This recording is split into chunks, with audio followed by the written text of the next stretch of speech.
Hola a todos y bienvenidos otra vez a Conversaciones Catárticas. Esta vez estamos Emma, Caro y yo reunidas. Por cierto, Finalmente. hoy es 2 de junio del 2022. Ayer fue el Día del Historiador, Historiadora, Historiadore del Arte. Y pues nada, felicidades niñas, felicidades a todos Felicidades. los Felicidades a historiadores que todas. nos escuchan. Sí, bravo. El día de hoy estamos aquí convocadas tres historiadoras del arte para platicar sobre un suceso que combinó muy bien a Catártica y a las fechas que se están celebrando, porque el domingo 29 de mayo, más o menos a mediodía, eh, se reportó un ataque a la Mona Lisa. Entonces, bueno, quienes habrán estado conectados a Internet ese día es muy probable que hayan visto la noticia y sabrán un poquito del acontecimiento, pero decidimos platicar un poquito sobre cómo toda la historia de ataques que ha sufrido la Mona Lisa. Específicamente vamos a hablar únicamente de la Mona Lisa hoy y pues por qué estos ataques pueden alimentar un aura de misticidad, misterio, fantasía, magia alrededor de la obra y además también analizar un poquito el trasfondo y el porqué de estos ataques, además de hablar un poquito también de la Mona Lisa. Entonces, justo eso es lo que vamos a estar haciendo hoy. Estamos muy contentas nuevamente de estar grabando y creo que nunca nos había tocado a las tres juntas grabar. No, Entonces, es la un primera vez. estreno. Sí, sí. Y pues qué gusto. No sé si alguien de ustedes quiera como empezar platicando de la Mona Lisa, específicamente de la obra. Bueno, pues la Mona Lisa es, claro, del famosísimo Leonardo da Vinci. De hecho, tiene varios nombres, ¿no? La Mona Lisa, o conocida también como la Gioconda. O creo que, pues, uno de los nombres que acepta el Louvre, o sea, como su nombre original, que es el retrato de Elisa Gerardini, ¿no?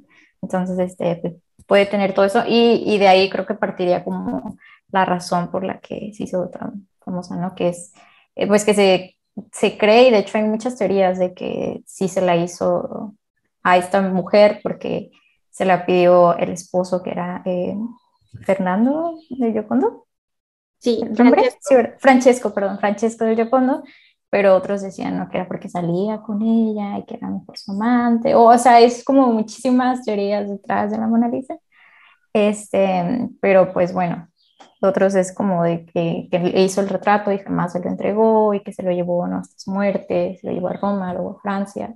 Otras personas pues también es como de no, se lo llevó Bonaparte cuando fue a Italia y se lo llevó a Francia. Entonces hay muchas teorías detrás de la Mona Lisa. Pues, bueno, pues hay que recordar, pues aparte que ser el arte un poquito ubicados en el tiempo histórico. O sea, la Mona Lisa está datada aproximadamente entre el 1509, 1500. La Santa Wikipedia dice 1509, 1513, pero hay quien la pone de más, quien la pone de menos, y por los estudios que se le ha hecho, en especial en el Louvre, sabemos que es una pintura que Da Vinci retocó muchas veces a lo largo de diferentes periodos de tiempo. O sea, no solamente, por ejemplo, la fecha que te digo que marca Wikipedia, no, va mucho más allá. Entonces, eh, pues no podemos situar exactamente cuándo. Sabemos cuándo le empezó, aproximadamente cuándo empezó a pintar por el contrato que se tiene entre Da Vinci y el, era, bueno, el señor Giacomo. Y, ajá, pero no sé, como al final nunca le entregó, pues no sabemos exactamente cuándo, ¿no? Otro detalle pasa, bueno, Da Vinci le gustó experimentar con sus pinturas porque más que pintor, artista, él era una persona que tenía más manera de científico y de investigador. Entonces, como tal, la pintura es es un experimento con tintes y es una pintura que tiene que estar en constante restauración para evitar que se deshaga. Eh, También es una pintura que entra a la colección del rey de Francia en el momento que Da Vinci muere. De hecho, el rey se la compra junto con otras piezas. Y como tal, una pintura de corte que es parte de una colección real pues se va heredando, se guarda, se quita, se pone, se mueve del palacio, pasa de un palacio al otro palacio, junto con toda la monarquía francesa. La monarquía francesa está en un palacio, luego se mueve de las Tuileries, se mueve a, ¿cómo se llama el palacio que se mandó a hacer Luis XIV? Versalles, luego, ¿cómo se llamaba? Sí, Versalles lo mandó a hacer Luis XIV ante el rey de su padre, pero detalles de otro momento. Y en algún momento llega como llega la Revolución Francesa, que Napoleón, que no sé qué tanto, los franceses dicen no, los italianos dicen no, si queremos a Da Vinci, entonces mándenlas, de no, lleva más tiempo en Francia que en Italia, lo cual también es cierto. Entonces, pues al final al final se hace el Louvre en el siglo XIX, y como toda la colección de arte de la antigua monarquía allá, para que la gente, el pueblo, ya los ciudadanos de la Francia libre, no monárquica, puedan ir a ver y pasearse por todo y ver lo que tenía la corona y decir, ay, nosotros no queremos ser eso. Que es la función del inicio del Louvre. Pues justo como está diciendo Emma, la Mona Lisa ha tenido como ese transcurso histórico de distintos sitios, distintos dueños.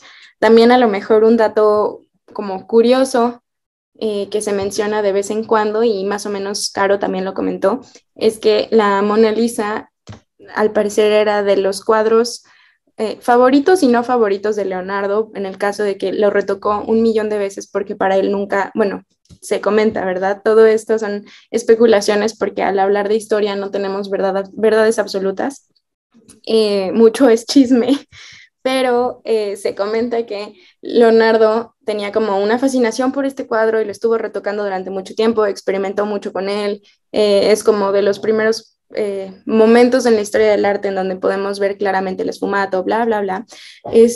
Y también se comenta que era su compañera de viaje y se la llevaba a todos los lugares a donde iba y que realmente no dejaba que nadie la viera realmente y que pues solo las personas que estuvieron como muy en contacto la pudieron ver. ¿Sí, Emma? Pero no me acordé, si han visto la película de Ever After o de Por siempre Cenicienta, que ahí sale Leonardo da Vinci, porque tenía que Da Vinci, y es la obra que él tiene. En algún momento él sale que se la van a robar y él, ¿cómo me la van a robar? Y sale la Cenicienta corriendo a salvar la Mona Lisa, ¿no? Como detalle chistoso, ¿no? No he visto esa película. Es maravillosa esa película. Ahorita la voy a ver. Bueno, sí, sí se antoja. Pero como que están combinando muchos universos muy raros y muchos periodos temporales, ¿no? O sea, ¿qué está pasando ahí? Sí. Pero sí, justo se habla de eso. Pero sí, ahorita que decías esto, ¿no? De que se sabe que, bueno, los chismes históricos, y que, bueno, no sé, o sea, ya que estábamos hablando de que ayer fue el Día del Historiador del Arte, pues Giorgio Vasari, ¿no? Es uno de los primeros historiadores del arte y que de hecho, gracias, bueno, sí, de sus escritos sabemos varias cosas de Da Vinci, ¿no? Y de hecho él menciona en sus escritos, pues un poco sobre, se cree que puede hacer sobre la Mona Lisa, porque menciona esto, o sea, sobre el esfumato y las técnicas que él usa. Entonces, si les interesa, podrían leer Giorgio Vasari y saberse los chismes históricos de todos los contemporáneos a él. Están muy buenos. Sí, la verdad es que creo que más que, bueno, los historiadores tenemos como hay una línea delgada entre ser chismosos y ser historiadores. Sí. Y nuestro don, nuestra maldición es ser como ventaneando, pero en un ámbito Académico. distinto. Sí, académico. Entonces, justo también Giorgio Vasari era un chismoso de primera y es muy, muy de padre. pintor. Sí. Aparte de pintor. Esa era su segunda vocación. O sea, la primera, chismoso. De ahí pintor. Su hobby. Su hobby era ser pintor. Y bueno, un poquito más como para aunarle al misticismo de la obra y su historia, es que obviamente, pues es el rostro de la historia del arte. En cualquier libro que nosotros busquemos, un libro muy general, de conoce historia del arte en 300 páginas, la portada va a ser la Mona Lisa.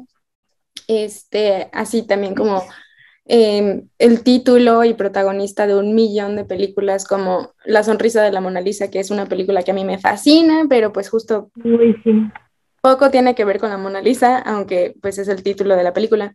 Y y muchas, pues sí, muchas, productos culturales más contemporáneos que le han ido aunando a este aura y valor, digamos, social y cultural al cuadro. También por todo esto es imposible darle un valor económico a la obra, además de que tiene, bueno, es un valor histórico y normalmente cuando se hablan de obras tan históricamente importantes se evita darle un valor económico y mucho más cuando no pueden ser legalmente vendidas. Entonces, es sobre todo eso, como que esta obra no puede ser nunca subastada, nunca puede ser vendida legalmente o lícitamente. Entonces, se dice, se comenta que en algún momento, bueno, me parece que el rey de Francia la compró por más o menos 12.000 francos, 12.000, pues sí, francos del momento. La del siglo XVI. Justo. Entonces, pues más o menos ese fue su valor de venta en algún momento, pero después se fue creciendo, como fue creciendo también su esencia, y actualmente se puede llegar a comentar que puede valer hasta 900 millones de dólares, 1 millón de dólares, o sea, ni siquiera es valuable la cosa. Entonces, pues interesante comentar acerca de ello también. Sí. Otro detalle, bueno, ya creo que para pasar al tema siguiente que nos interesa, que ya son todos los, vamos a decir, toda la violencia ejercida hacia una pieza de lienzo pintado.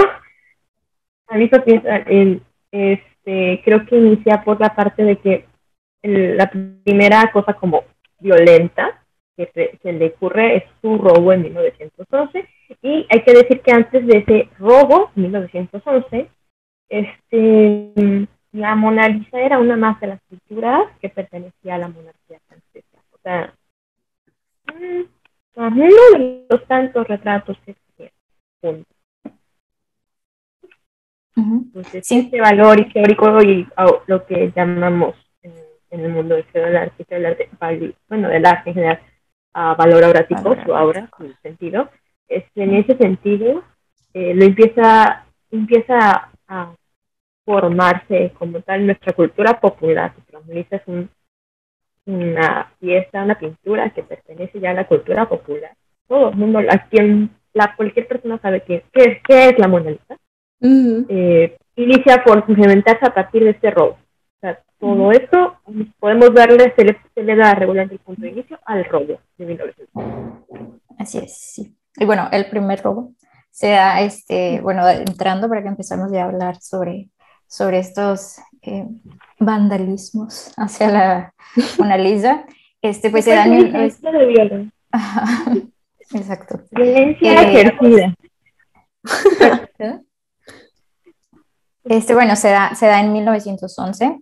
Se dice que no se habían dado cuenta que se la habían robado porque habían tenido, no sé, era creo que un martes cuando se dieron cuenta y los lunes no abrían el Louvre, entonces pues nadie iba en cuenta hasta ese día martes que abrieron y que fueron y dijeron, wow, como que aquí falta algo, ¿no? O sea, aquí hay una pieza que falta, y creyeron ellos que iba a ser como a lo mejor un secuestro, que alguien iba a salir unos días después y, oye, tengo la Mona Lisa, dame tanto y se las regreso, ¿no? Que era eso, o bien que era como pues no sé, un tipo de burla hacia el Louvre, porque pues no tenían nada de políticas de seguridad, no tenían nada, y que era como para ver si se ponían las pilas, ¿no? Empezar a buscar una forma de cuidar todas sus obras, o bien, cuando ya estaban tratando de investigar, que era Apollinaire y Picasso, que estaban que era un acto de rebeldía, y que se habían robado la obra.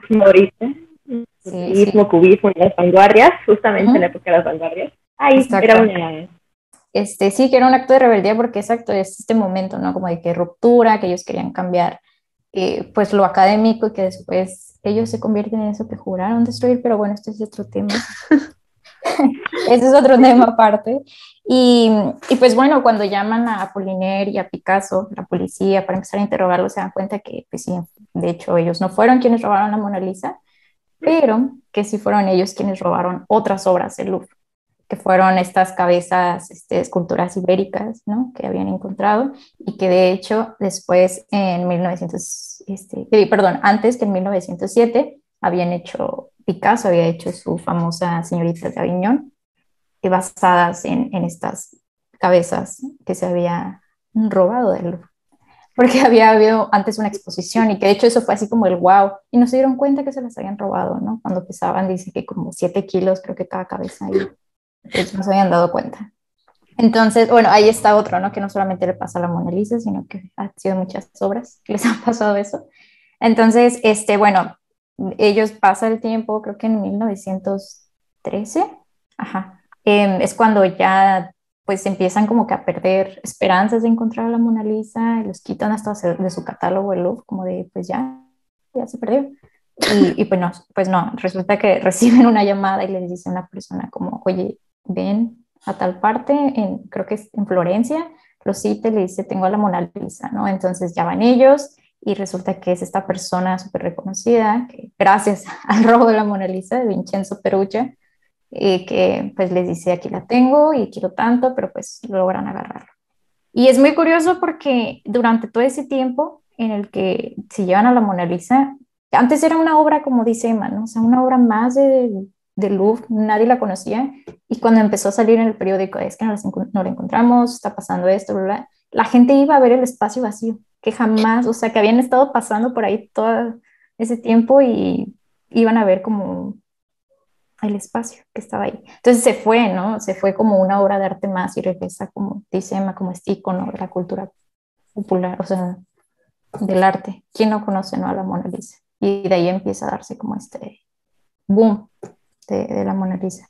Y después ahí empiezan a salir muchas teorías también, ¿no? De este robo, que se supone que resulta que lo habían robado porque querían regresarlo a Florencia, bueno, a Italia como tal, para que estuviera de nuevo en su patria, en este lugar, en el que, porque Da Vinci pues es italiano, no es francés, como para darle pues este reconocimiento de nuevo a Italia, pero otros decían que no, que en realidad el robo había sido porque querían sacar muchas copias de la Mona Lisa. Y de ahí sale que muchas también teorías de que la Mona Lisa que está ahorita pues no es la original, ¿no? Desde ese momento es la copia o que, ajá, que no es la que vemos, que desde ese momento se perdió.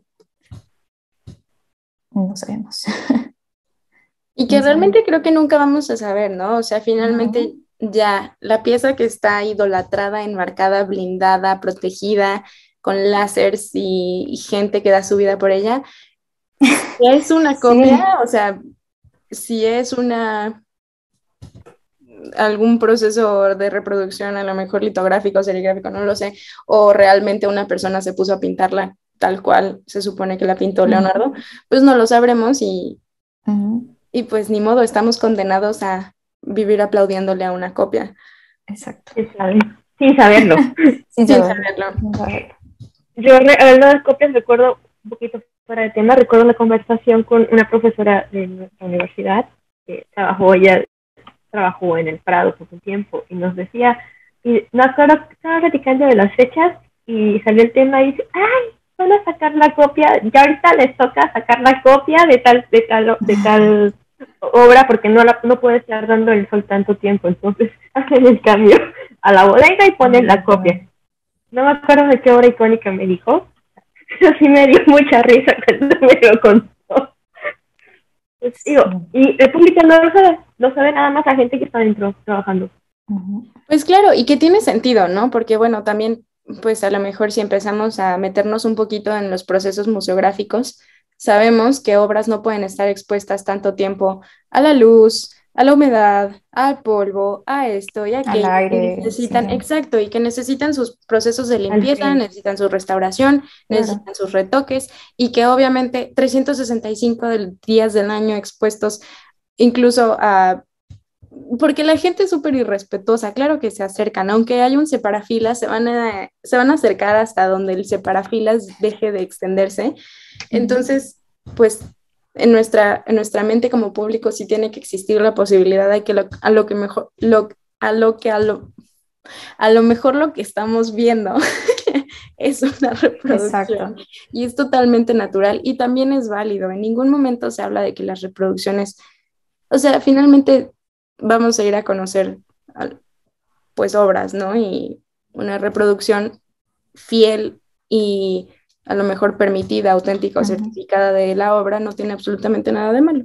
exacto. Y si vamos a hablar de lo importante de la obra, ¿no? Que su contexto, todo esto no tiene pues gran relevancia si estás viendo la reproducción de la reproducción o la original. O sea, si vas a Entonces, estudiar, si vas a estudiar la técnica del artista, ujú, tal vez ahí sí sea importante que vas original, ujú, pero si tú como visitante vas y nada más vas a ver eso, pues, ujú.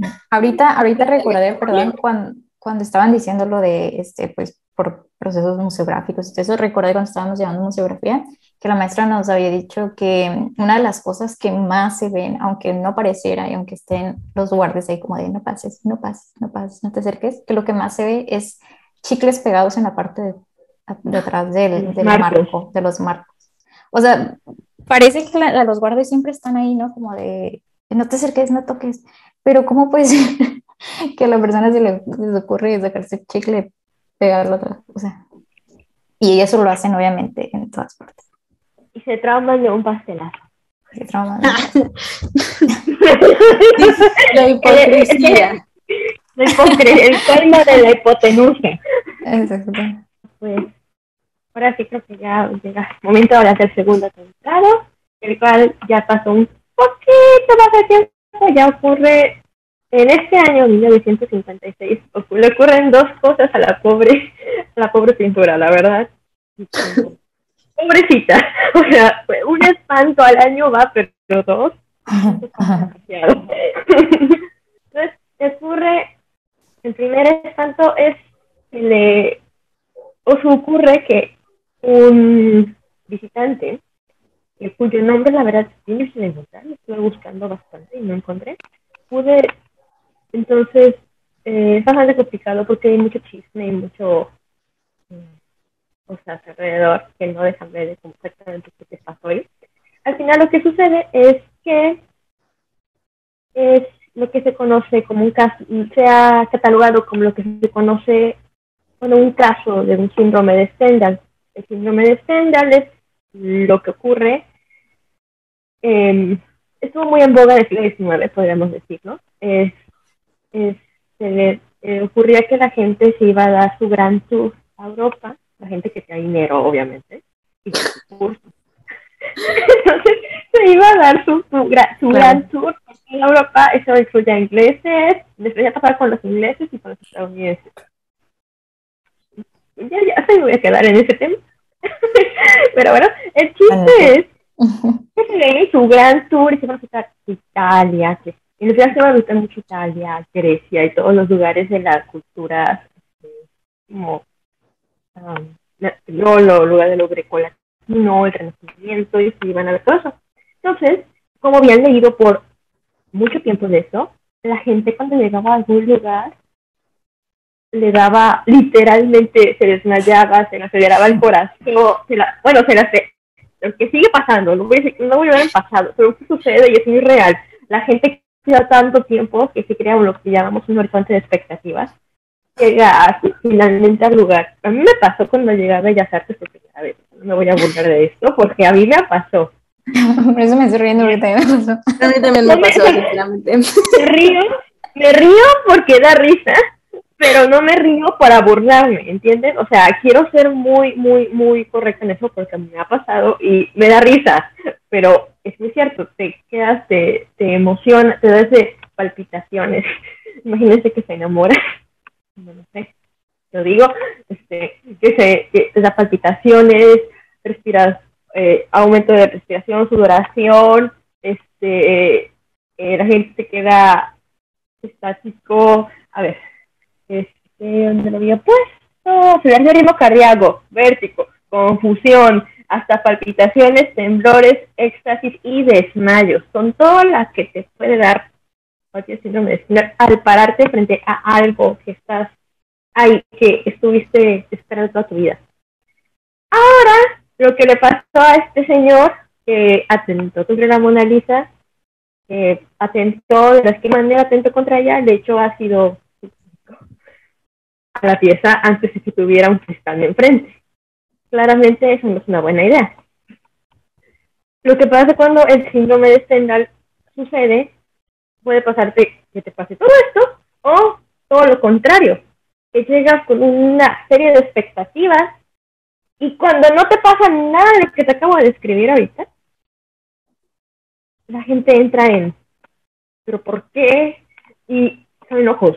Y la gente realmente se enoja y explota de maneras a veces muy como interiores y a veces lo exterioriza al grado que esta persona decidió ir a comprar ácido sulfúrico en una cantidad no industrial obviamente, pero de todos modos agarrado hecha y daña un poco a la Mona Lisa. Ahora, quiero hacer notar que esta no es la primera ni la única, la primera ni la única, y no va a ser la última vez que se le echa a una pintura, una obra de arte ácido sulfúrico. También se le ha echado, como ejemplo, se le ha echado la ronda nocturna de Rembrandt, se le echó en los 70s, y también se le ha echado también a La Piedad. A Danae, igual de Rembrandt, a La Piedad. O sea, La Piedad, que se hicieron a mano, ¿no?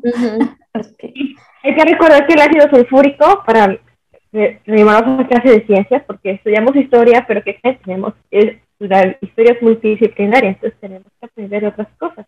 Recordándonos a química, ácido sulfúrico es un ácido que se usa para la industria, se usa para metales, se usa para diferentes cosas, pero se puede usar también para diluir cosas en casa, para limpiar, se usa muchas veces, y se puede usar en concentraciones del 10% hasta el 98%. Para el 10% es lo que está catalogado para la venta.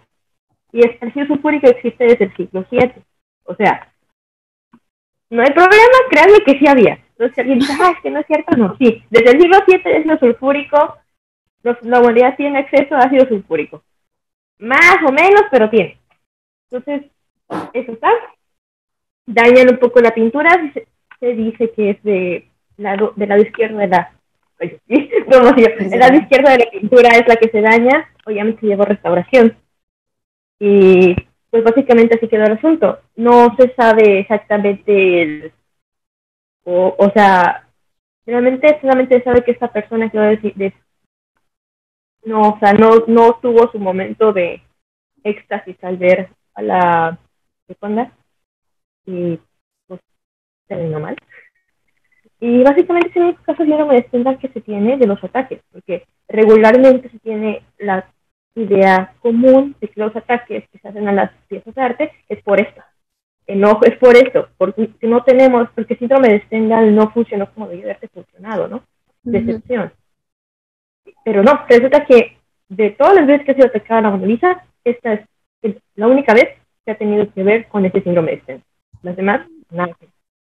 Entonces, pues creo que es interesante y a tomar en cuenta eso cuando veamos los siguientes, que eran varios. Ahorita que lo mencionas, Emma, está súper interesante que sí es cierto, bueno, como dices, varias obras han sufrido ataques o reacciones negativas por el síndrome de Stendhal y que la Mona Lisa ha tenido varios, siendo la Mona Lisa los que se tienen registrados, los ataques o las reacciones negativas que ha tenido, han sido motivadas normalmente por injusticias sociales, políticas y ambientales. Entonces, o sea, finalmente no es el atacar a la Mona Lisa por atacar a la Mona Lisa, es atacar a la Mona Lisa para llamar una atención, ¿no? Ujú. Y cómo a través de, bueno, y lo iremos viendo también conforme vamos platicando las razones. Caro ya nos platicó del robo y una de las razones o teorías que se da es para pues regresarla a su lugar de origen, que era Italia, y pues ahí hay una motivación pues tanto social como política. Bueno, ahora Emma platicó un poquito del síndrome de Stendhal, que ahí rompe un poquito con lo que decía de las motivaciones sociales políticas, pero el que voy a platicar ahorita nuevamente tiene una motivación pues distinta, que tiene muchas y diversas razones, cuestionamientos, teorías. Ahí sí parece un chisme sototote, encontré cosas muy interesantes, pero antes de ir a eso, también vale la pena mencionar que, como decía Emma y Caro, antes del robo, la Mona Lisa era una más en el Louvre, o sea, estaba de hecho entre dos obras más grandes, porque cabe mencionar que la Mona Lisa mide 70 por 50 centímetros, o sea, realmente es una cosa así como un papel doble carta. Y, y en ese momento, en el momento del robo, solamente estaba enmarcada. En el momento después del robo, continúa enmarcada y posterior al ácido sulfúrico fue que se le puso un cristal, pero únicamente un cristal de protección en el marco simple y sencillo, así como el cristal de tu casa. Tampoco era la gran producción, ¿no? Y solamente para evitar otra restauración tan pesada como la del ácido, nada más. Exactamente, exactamente. Ya, el cristal iba a detener si alguien le echaba cloro o aguarrás o algo por el estilo, exacto. Pero no era, no, la intención tampoco era o anticiparse a nuevos ataques. Pero ¿qué pasa? Que poquitito tiempo después, en el 30 de diciembre de 1956, ese mismo año, que bueno, también cabe mencionar que recientemente acababa la Segunda Guerra Mundial, que el mundo seguía muy. De hecho, hacen muchos chistes al respecto, o sea, que la Mona Lisa sobrevivió a los bombardeos, sobrevivió a Hitler, sobrevivió a todo esto, pero no sobrevivió, bueno, sí sobrevivió porque sigue aquí, ¿verdad? Pero que fue víctima de personas comunes y corrientes que iban al museo y que estaban en disgusto con algo. Entonces, posterior a este ataque de ácido sulfúrico, el 30 de diciembre de 1956, una persona boliviana que se llamaba Hugo Unzaga va a visitar el museo, se para frente a la Mona Lisa y decide aventarle una piedra que quiebra el cristal que habían puesto como protección para el ácido sulfúrico y ni siquiera fue la piedra la que dañó a la obra, en realidad fue el propio cristal que le habían puesto en el marco que rasguñó, bueno, pues obviamente a la hora de romperse y quebrarse, rasguña el tinte de la pintura a la altura del codo de la Mona Lisa. Si vemos, la Mona Lisa está como así y rasguñó esta parte y fue lo que se tuvo que restaurar y pues sin problemas se restauró porque pues la verdad es que los restauradores que han intervenido la obra son excelentes y ni siquiera es notable, pero bueno, hay una que otra imagen en donde sí se alcanzó a ver el golpe previo a la restauración y me parece muy chistoso eso, ¿no? O sea, que ya la obra había sufrido un daño, se le puso una protección y la siguiente persona que fue a dañar logró sobrepasar la protección y con la misma protección. La misma protección. Justo. Y bueno, varias teorías. La primera teoría es que era un hombre loco. Incluso encontré una nota italiana del 31 de diciembre de 1956, en donde incluso se ve una caricatura como del momento, que a lo mejor en la versión de video puedo poner en alguna parte de aquí. Y literalmente la nota dice que se atacó, se las voy a leer un momentito. El 31 de diciembre de 1956 se publica en la nota, Mona Lisa, pintura dañada por boliviano loco, Hugo Unzaga Villegas, un miserable que fue expulsado de Francia, tiró una piedra en la famosa pintura de Leonardo da Vinci mientras visitaba el Museo del Louvre esta mañana. La piedra golpeó al codo a la Mona Lisa y resultó dañado. La pintura ahora se ha retirado del museo para su restauración. Esa fue la nota que salió en el periódico italiano. Como ven, de miserable, loco y dañado no lo bajan. También en estas mismas teorías de que era una persona miserable, y miserable me refiero, y me parece que la nota se refiere a que era una persona con poco, su situación económica era pobre en ese momento y trabajaba como mesero en un café ahí en Francia y que estuvo viviendo ahí en Francia, de hecho, en París, y que por el invierno, que tenía tanto frío en el invierno, que prefirió ser metido a la cárcel a continuar los inviernos trabajando como un mesero miserable en París. Entonces, que atacó a algo que fuera lo suficiente como para que lo metieran a la cárcel. Entonces, lo que sucedió fue que no solamente lo metieron a la cárcel unos cuantos días, sino que también lo extraditaron de Francia y regresó a Bolivia. Otra de las teorías es que Hugo Unzaga Villegas era un pintor y que estaba pues igual trabajando en Francia y que su intención era regresar a Bolivia. Y por alguna razón no, no buscó otro medio de transporte y decidió dañar una obra y lo extraditaron. Y otra de las teorías es que, bueno, esto sucede, esas son las dos teorías del por qué intentó, por qué dañó la obra. Una, porque quería estar en la cárcel para ya no tener frío y poder comer, y otra, porque quería regresar a Bolivia en un carácter como de pintor rebelde, ¿no? Después de esto, él regresa a Bolivia, se somete a un juicio y el juicio pues se suspende porque le hacen un reporte, una evaluación psiquiátrica y en el reporte oficial, todo esto son especulaciones, no quiero decir que sean verdades absolutas, como decíamos, es muy difícil encontrar fuentes súper fidedignas sobre las cosas que han pasado, pero bueno, esto es a lo que estamos como más o menos acercados a, es que este reporte psiquiátrico resultó en que Hugo tenía esquizofrenia y las voces en su cabeza le pidieron que aventara la piedra.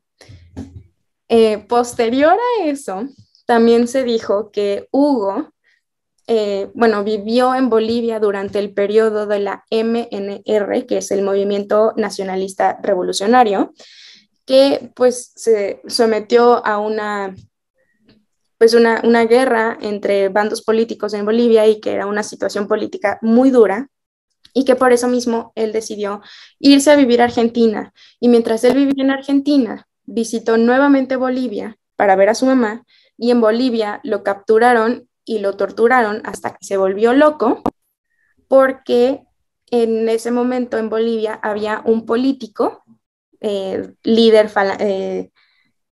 del falangismo, o sea, del bando contrario de la MNR, que al parecer tenía un parentesco con este Hugo Unzaga y era Óscar Unzaga de la Vega. Y por eso, pues lo capturaron, lo torturaron y lo dejaron loco. Y después de eso es cuando Hugo, quien aventó la piedra, se va a Francia y sucede todo eso. Entonces, estos son los motivos o las razones por las cuales Hugo pudo haber atacado la obra. Y la evolución de esto fue que posterior, bueno, ya se robaron la obra, ya se recuperó, se puso en un lugar con un poquito más de prestigio, ya tenía marco, después se atacó con ácido sulfúrico, se le puso un cristal, se atacó con una piedra, se rompió el cristal, le pusieron otro cristal más fuerte y lo pusieron, aparte de ese cristal, lo pusieron en una vitrina blindada. Y se comenzó a hablar de que ya nunca más en la vida iban a dejar que la gente se le acercara mucho o que la Mona Lisa saliera de Francia. Entonces, no sé si ustedes quieren comentar algo como en este inter, en lo que sucede el siguiente acto.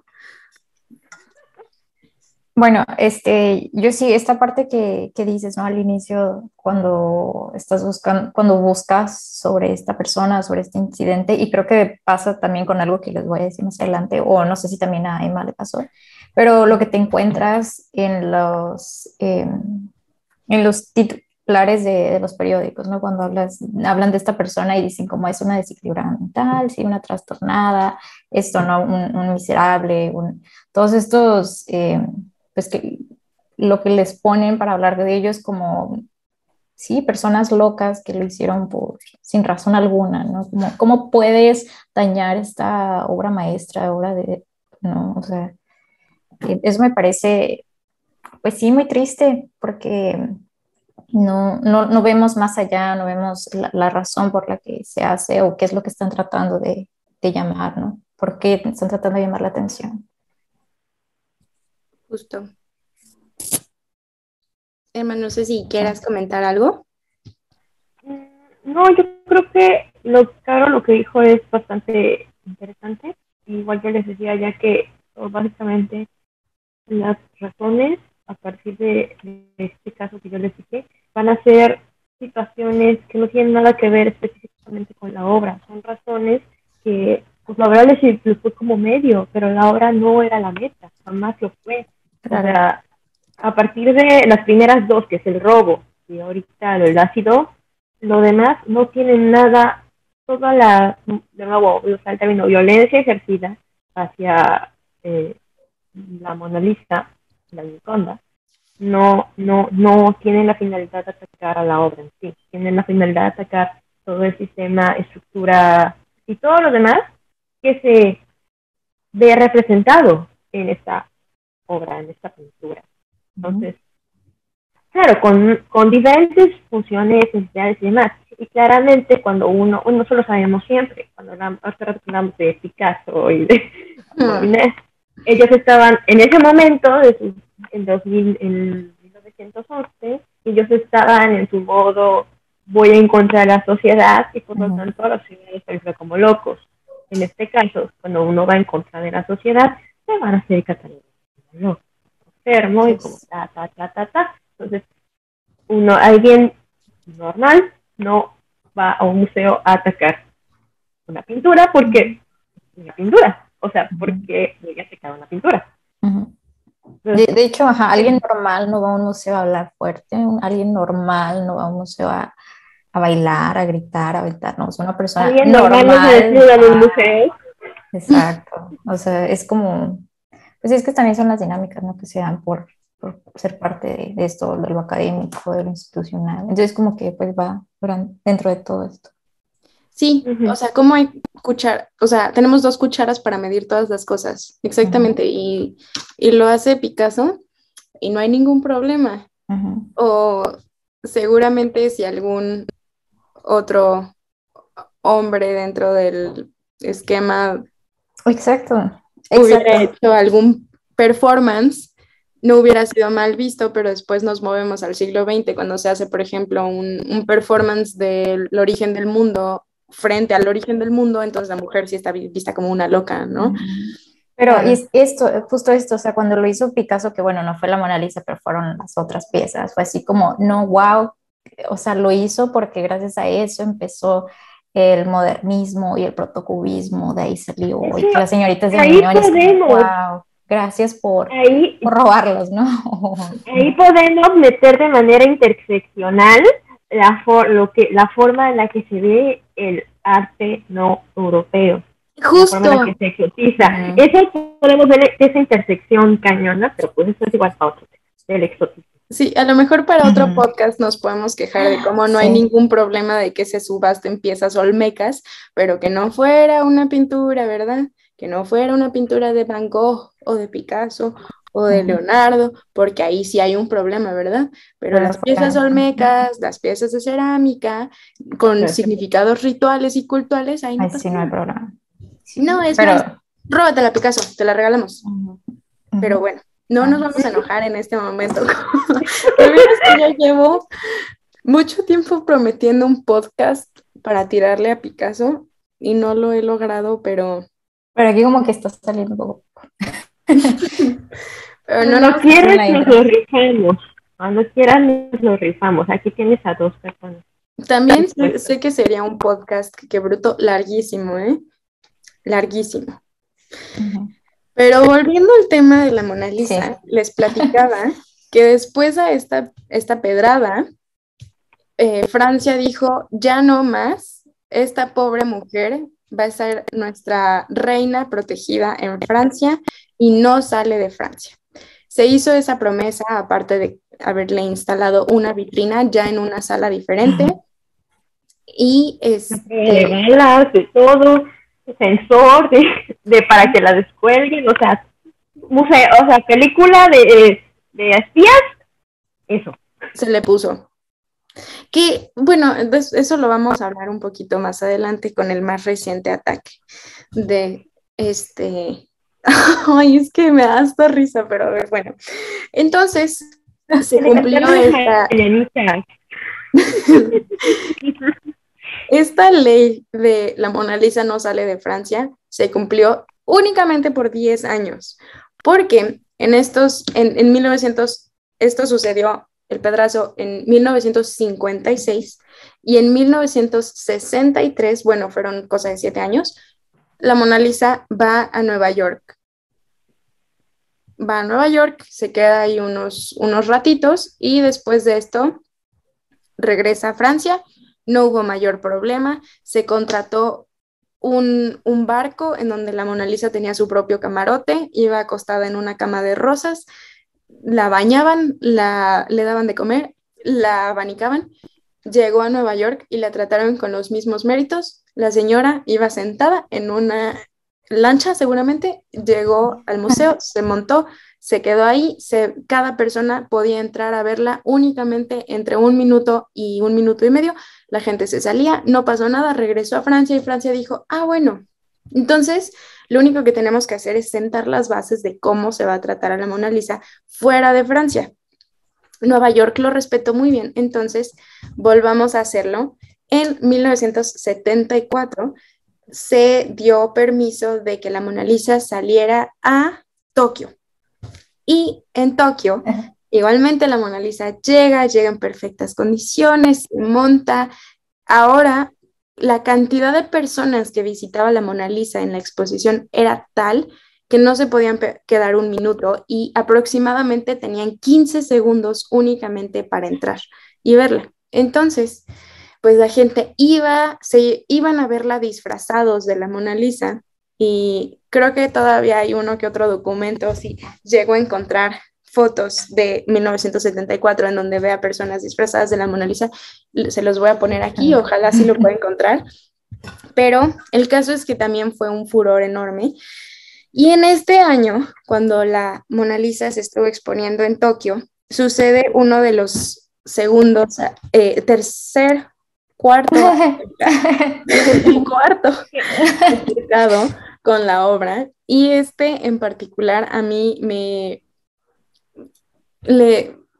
no tengo nada en contra, sinceramente nada en contra, al contrario, entiendo totalmente la molestia, y resulta que una mujer en Tokio, que era usuario de silla de ruedas, iba a entrar al museo en donde estaba en exposición la Mona Lisa, y número uno, se rumora que las personas con discapacidad en esta específica exposición solamente tuvieron un día de acceso. Entonces, digamos que la exposición estuvo 15 días y solo un día fue dedicado para personas en discapacidad. Entonces, solamente hubo un día con facilidades de accesibilidad al museo. Y número dos, las rampas para acceder a la sala donde estaba la Mona Lisa eran escasas, inclinadas y muy poco usables para personas en silla de ruedas. Y quienes estarán o han manejado alguna silla de ruedas en alguna condición, sabemos que es sumamente complicado. Terrible. Intentar subir una rampa por sí mismo, un usuario en silla de ruedas, intentar subir una rampa por sí mismo con una inclinación adecuada, que me parece que tiene que ser una cosa así como entre el 20 y el 30% de ángulo de inclinación, es súper complicado. Cuando una rampa está mal hecha, y he visto miles de rampas en donde hay baches, en donde la inclinación es como del 45 grados, y yo no entiendo cómo pretenden que se suba. Y aparte, que esta accesibilidad a personas, que son personas que tienen todo el derecho del mundo, me estoy hasta poniendo roja, que tienen todo el derecho del mundo de ir a consumir una pieza de arte en una exposición, que hayan sido limitadas únicamente 15 segundos y un solo día de la semana para ir a verla, por supuesto que tienen todo el derecho a estar molestos, ¿no? Entonces esta mujer, ante todas estas cuestiones, entra con una lata de aerosol y porque bueno, a eso sí, las personas con silla de ruedas o con alguna dificultad motriz, digamos, bastones o andaderas o eso, tienen un carrilito especial que puede llegar a acercarse más a la obra, entonces la cercanía con la obra es un poquito, pues más de frente. Esta mujer saca la lata de pintura y le rocía pintura roja a la Mona Lisa. Aquí hay dos cosas. Leí que en un caso sí alcanzó al cristal y que fue mínimo el daño y que con cosa de thinner se le quitó y no pasó absolutamente nada. Y la otra es que la otra versión que leí es que realmente al ser un aerosol y al haber pues, esta separación de protección, ni siquiera llegó a tocar la obra, ni siquiera el cristal, pues. O sea, a la obra no le iba a pasar nada. A lo que le iba a pasar iba a ser al cristal. Entonces, eso fue lo que sucedió en 1974, que fue el cuarto ataque con pintura roja en Tokio. Entonces, yo entiendo por qué estaba enojada. No voy a alegar, no voy a decir nada en contra del ataque. ¿No? Y me parece increíble que un día, ¿no? Un día. O sea, ¿cuál es la razón por la que pones solamente un día el acceso para, o sea, una rampa? ¿Qué le quita lo estética a tu, a tu exposición? ¿O qué? O Sí, ¿cuál es tu sea, problema? ¿cuál es ¿Cuánto tu te problema? cuesta? Aparte, ya es 1974. O sea, Claro. ya hay elevadores, ya no entiendo cuál es el problema. Ya no es como que estemos hablando, incluso en 1911, ya no estamos tan lejos de Y hay nuestra... elevadores en 1911. O sea, no entiendo Exacto, exacto. cuál es el problema de acceso. O sea, ¿cuál es tú como institución, por qué te sigues negando a prestar un servicio de inclusión? O sea, ay, O sea, es de algo básico, ni siquiera es como de, ajá, como pedírselo de por favor, para que, no, o sea, es que lo debes de tener. O sea, ujú.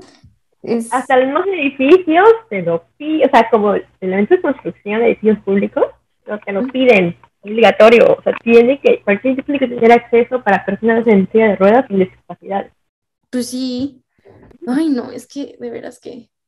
Pero bueno, sí, estamos de acuerdo con el enojo de la señora. sí, Sí, sí. totalmente de acuerdo. Muy, Pero me parece que después de 1974, la Mona Lisa volvió a salir de Francia a Rusia y fue una táctica meramente política. Todo esto fue como, ok, saben que Rusia pidió prestada a la Mona Lisa para una exposición y todos sabemos que pues continuaba un poquillo ahí la Guerra Fría y que pues se tenía que suavizar un poquito la tensión y el ambiente. Entonces se prestó la Mona Lisa, sin ningún problema la Mona Lisa fue a Rusia y regresó en perfectas condiciones, pero sucede algo en relación a Rusia, Francia y la Mona Lisa después y ahí es cuando viene un nuevo ataque. Un nuevo ataque, así es. En el 2009 es el, hasta ahorita, el penúltimo ataque, el quinto ataque a la Mona Lisa. Y pues es una persona, una mujer rusa que entró al Louvre a ver pues precisamente a la Mona Lisa y tenía escondido en su bolso una taza de té que la aventó directamente al cristal. Y por lo que ya hemos dicho, ¿no? Que ya era un cristal súper grueso, ya blindado, vale. pues es el que ahorita ya está. Pues no le pasó absolutamente nada al cristal, o sea, nada, probablemente rasguñitos o algo, que pues la taza salió volando, y se quebró, pero Alcanzó más, nada. probablemente a la gente que estaba ahí al Exacto, lado creo de ella. que sí, ha de haber causado, sí, claro, daños a lo mejor a alguien que estuviera cerca, pero a la Mona Lisa absolutamente nada. Y esta mujer pues es detenida y cuando la detienen se la llevan y me parece que le hacen pruebas psicológicas para ver cómo está ella, ¿no? Porque de nuevo volvemos a ver todos estos titulares en los periódicos de una mujer trastornada rusa hizo este ataque, ¿no? Entonces, bueno, la llevan a hacer pruebas psicológicas. El museo sí presenta aquí una denuncia en contra de esta mujer y se cree, ¿no? Se dice que probablemente ella padecía el síndrome de Stendhal, ¿no? Que ya me explicaba Emma, pero que en realidad no se saben pues bien las razones por las cuales ella actuó y que esta sea pues a lo mejor la razón, el síndrome de Stendhal, pero pues bueno, no le pasó absolutamente nada a Mona Lisa y se quedó pues ahí, en esta parte. Y ya Ujú. estamos hablando del 2009, ¿no? O Ujú. sea, yo ya estaba viva en el 2009, yo ya me acuerdo de haber visto a la Mona Lisa en algo en el 2009. Entonces, pues realmente, pues no le pasó nada. Si yo me acuerdo de que ya existía y sigue igual hasta 2022, ya han pasado 12 años, 13 años, Ajá, no le pasó nada, yo supongo. sí. De esta mujer rusa yo había leído que Ujú, también decían que parte de su problema era con Francia, Mm, porque ujú. resulta que ella decía, Sí, sí, es cierto. ella estaba buscando la ciudadanía francesa y no se la daban. Entonces se enojó, les echó la taza, Hijo. se compró en la tienda de luz. sí, también eso leí. Vamos a encontrar la Mona Lisa que es italiana. Sí, Entonces se desquitó con la Mona Lisa. Dice que se desquitó con Pero la le va a Mona doler a Lisa Francia. porque, ajá, para causarle dolor a Francia, exacto, o ofender a Francia. Todos Dice que estos si era ataques que, le han dolido más a Francia que a Italia, creo. Ah, sí, Italia creo así, como, que no te preocupes, tenemos a David. queremos sí, al David en la piedad y al sí, Vaticano, ¿quiénes queremos? tenemos a todos estos. El Coliseo también. Y tengo, Sí, sí, te damos sí. a Vinci. Está bien. Italia así como Leonardo. No, aquí Miguel Ángel. Sí, sí, sí. Ay, Eh, pues sí. Y Guarneri. entonces, justo después de todo esto, vamos viendo las transformaciones y los motivos, ¿no? yo quiero contar algo, perdón, ahorita que Cuenta estábamos algo. hablando de esto del síndrome de Stendhal, sí tuve algo parecido. Yo no aventé la taza, no le puse aerosol ni nada, pero cuando fui de viaje a Francia, a París, pues yo estaba súper emocionada porque ya saben, como dijo Marines, en todos lados sale la Mona Lisa, ¿no? Entonces todos los libros de arte, yo era así como, no, pues es que tengo que ir a ver a la Mona Lisa. Entonces antes de entrar había una fila enorme y dije, voy a entrar primero a la tienda como de, pues, de recuerdos, de souvenirs y todo eso. Y vi así en la entrada, entras y está así como la mesita con, pues, con cosas, libretas y que venden y eso. Entonces, así en grande, paradito, está un folder de la Mona Lisa, a tamaño de la Mona Lisa. Entonces dije, obviamente me lo tengo que llevar, pues si eso vengo a ver a la Mona Lisa. Bueno, todos los demás, pero pues principalmente a la Mona Lisa. La Mona Lisa y Pues, sus amigos. pues lo compré. Lo compré, aquí está, Museo del Louvre. Y pues ya yo voy bien contenta con mi folder, hago fila para entrar. Y a la primera, o sea, pasé como por un montón de salas para ir primero a ver a la Mona Lisa, porque pues tienes que pasar varios. Y cuando llegué, pues estaba lleno, lleno, lleno de gente alrededor, flashes, ¿no? Que pues como que se reflejan en el cristal. No, no puedes ver, o sea, es que no la puedes ver, no puedes ver nada, nada, nada, nada, porque están, aunque te dicen que no flashes, pues lo hacen. La gente es Entonces, gente. exacto, yo lo vi y dije, no puede ser, me gasté 16 euros en 20 16 no me acuerdo, en este folder porque según yo estaba encantada con la Mona Lisa, ni siquiera traté de hacer fila, de meterme, dije, no, y me volteé y me fui a otra parte. Pero en verdad que es así, o sea, llevas como dice Emma, ¿no? Como este horizonte de expectativas y vas enamorada y no, es que la voy a ver y te encuentras con eso. Claro que ahora entiendo por qué. ¿Por qué le venden la taza? ¿Por qué hacen todo esto?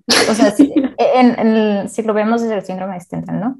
Claro que hay otras razones, pero pues eso fue lo que me pasó.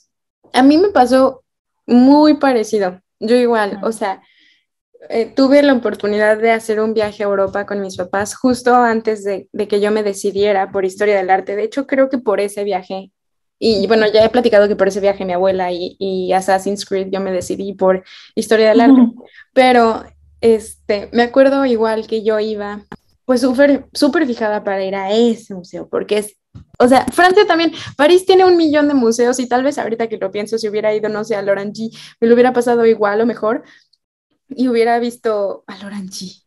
Ese está en Al Holanda. Versailles. Al Ajá, al Versailles. Versailles. Sí, me pasé unos cuantos kilómetros, pero mira, ahí agarras tren y ya llegas. Eh, Hubiera ido a ver el origen del mundo y tal vez me lo hubiera pasado mejor. Pero bueno, fui a este museo, me formé horas. Entramos, pasamos primero por la sala en donde está toda la producción de Egipto, que también, ¿por qué?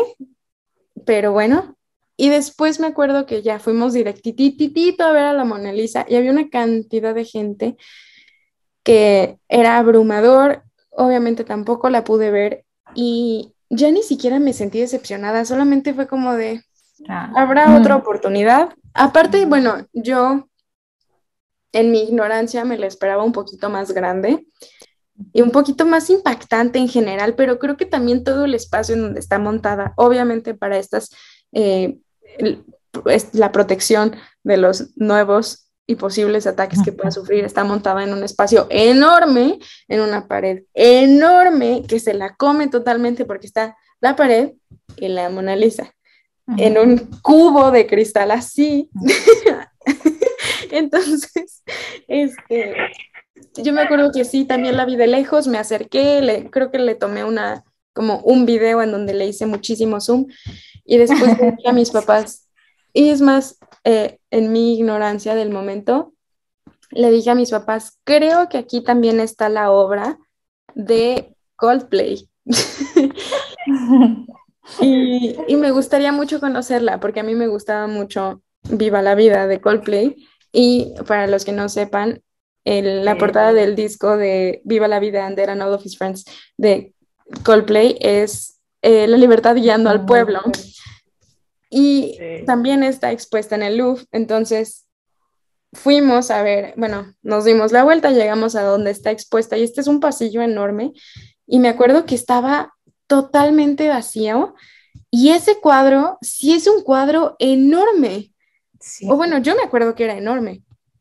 Y yo sí me metros, casi 4. Sí, es grande. O sea, era una pared enorme. Y aparte tiene un marco, o sea, era una cosa así de marco y ahí sí fue cuando dije, wow, o sea, no me esperaba nada de ti y lo lograste todo.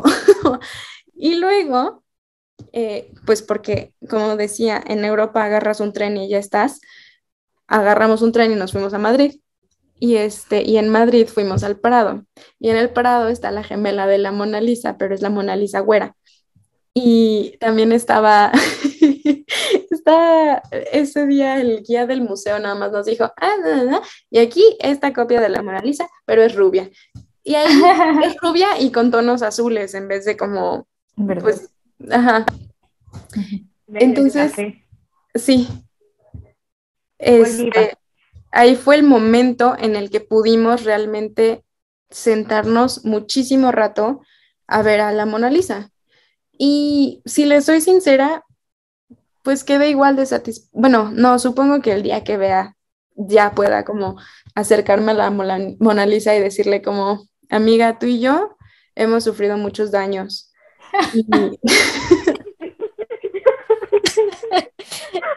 Ninguna de las dos. En algún momento fui como tú y tampoco tuve cejas. Ahora te recomiendo aceite de argán, 10 de 10.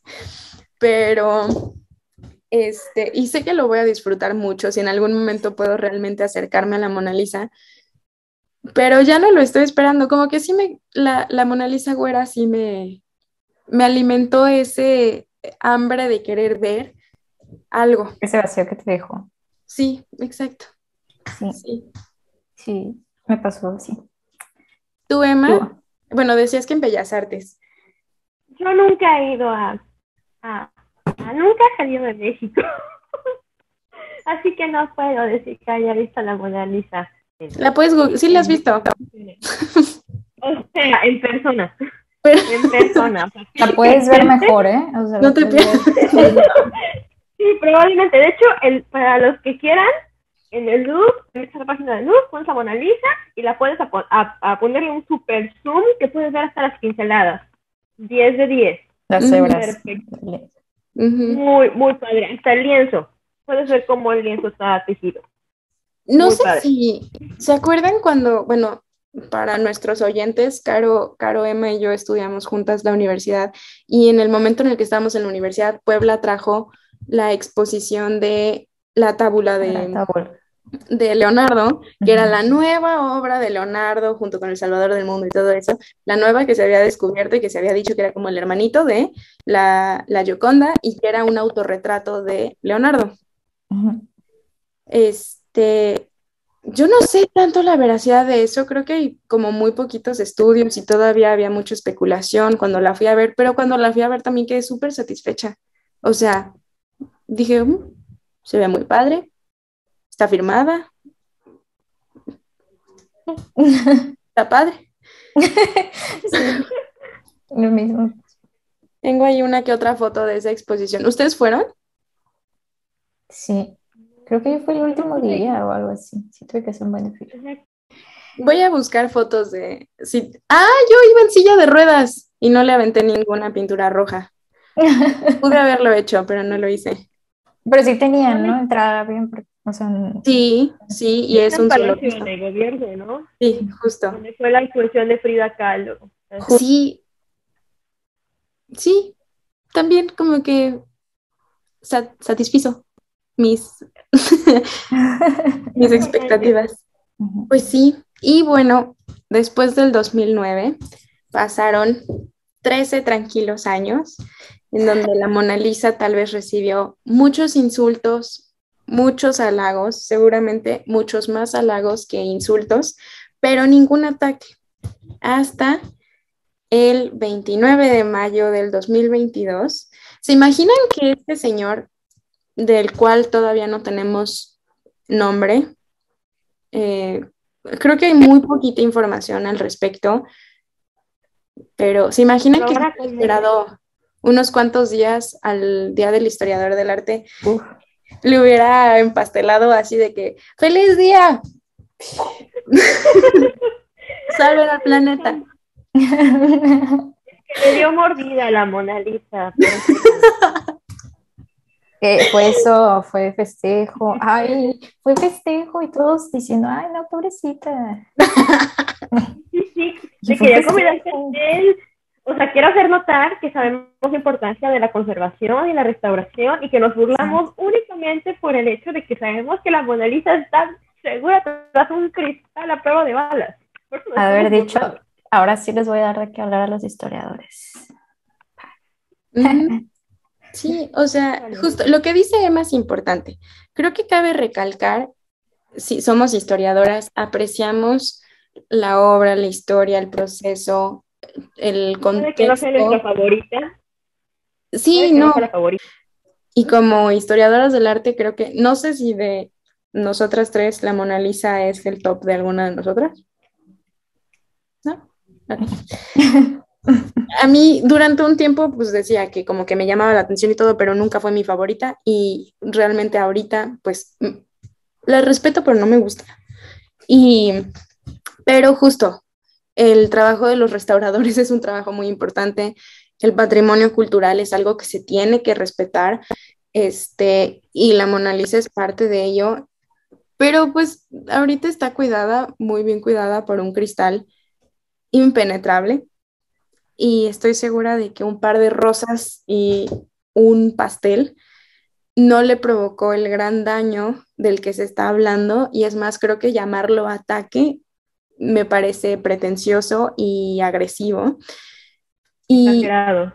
exagerado. Y bueno, para el público, no sé, en muy poquitas palabras, este señor, leí que tenía 36 años, es un chavititito, está súper joven, 36 años, bueno, a mí se me hace joven. Nos echamos porras porque estamos a la mitad de la veintena y decimos, no, los 30 años tienen que estar mejor. 36 años, joven. Que entró al Louvre en silla de ruedas, con una peluca, un sombrerito, como que una frazadita. Sí, iba en cosplay de viejita. Él llegó hasta adelante y milagrosamente se paró de su silla de ruedas, pasó por abajo del separafilas y le dio a probar un pastel de merengón a la Mona Lisa. No ocurrió ningún daño a la obra porque pues el cristal blindado la protegió de todo, y de un gastito de Windex no pasó. La persona fue escoltada ya caminando. Me encanta ese video de él porque sale diciendo, salven el planeta, piensen en el planeta, y sale él solito empujando su silla, sí. Me encantó ese video. Y eso fue lo que sucedió. De hecho, yo diría RIP por el pobre pastel, porque lástima. Se gastó pastel y Windex. Sabemos que les prometimos también hablar ampliamente de esto, pero como habrán podido ver, es un podcast muy, muy largo que da para muchísimo. Entonces, como consulta popular, hemos decidido convocar a otras 2 historiadoras con las cuales vamos a seguir comentando sobre el tema específicamente del pastelazo a la Mona Lisa. Y nuestra invitación es que se conecten también ese día, que será pues próximamente en la semana, para escuchar nuestra segunda parte sobre los ataques y achaques de la Mona Lisa. Entonces, básicamente, esta conversación catártica llega hoy, en este momento, a su fin. Fue súper larga, la verdad a mí me divirtió muchísimo, y estoy súper entusiasmada de poder darle una segunda parte. Muchas gracias. Muchas gracias. Carolina. Gracias a ustedes. Que pasen muy bonito día, noche. Gracias por Igualmente, su bye tiempo. bye.